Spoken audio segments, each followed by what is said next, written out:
Hi guys! Welcome back to Bona's Kitchen. Today, we will make Lengua de Gato. Lengua de Gato is a Filipino version of butter cookies.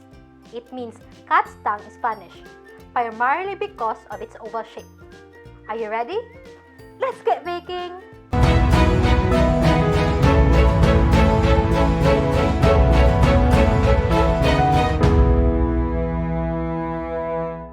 We will need 1 cup of plain flour, half cup of unsalted butter at room temperature, half cup of white sugar, egg whites from 2 large eggs, and 1 teaspoon of vanilla extract.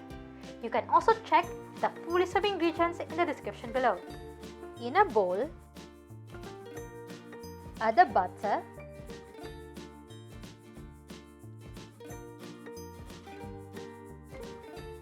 and using a hand mixer, cream the butter,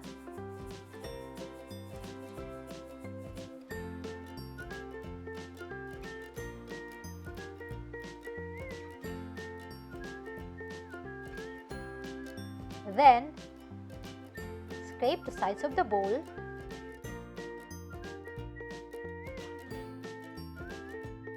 and add the white sugar and cream them together until light and fluffy.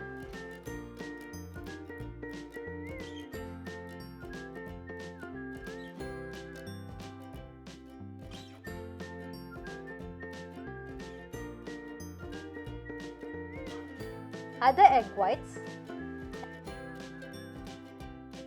and continue mixing .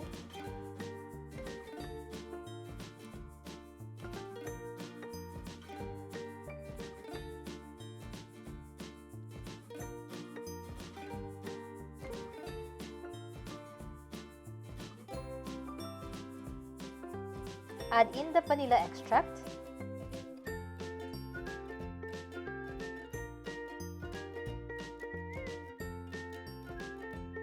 Add the plain flour and mix them together until just combined.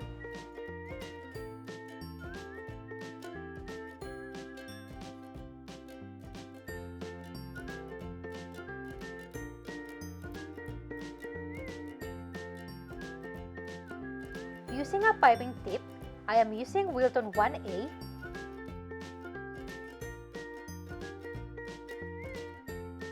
Fill the piping bag with a mixture.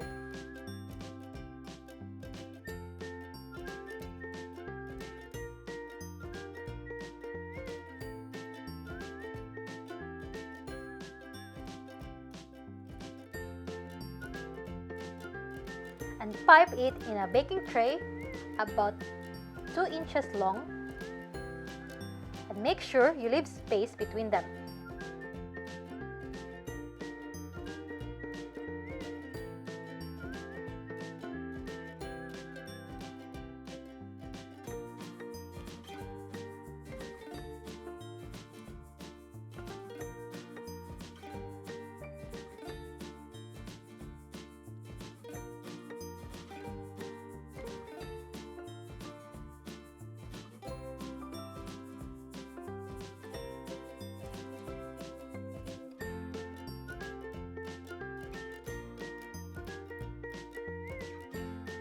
Bake this in a preheated oven of 175 degrees Celsius for about 10 to 13 minutes or until the sides are lightly brown. After baking, let it cool in the baking tray for a few minutes before transferring it into a wire rack. And here's our finished product!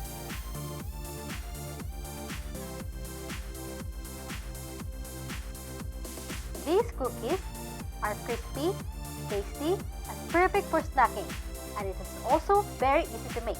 You only need 5 ingredients. It's so crispy. If you like this recipe, don't forget to hit the like button. If you're new to the channel, don't forget to subscribe. Thank you for watching and see you in the next video. Bye!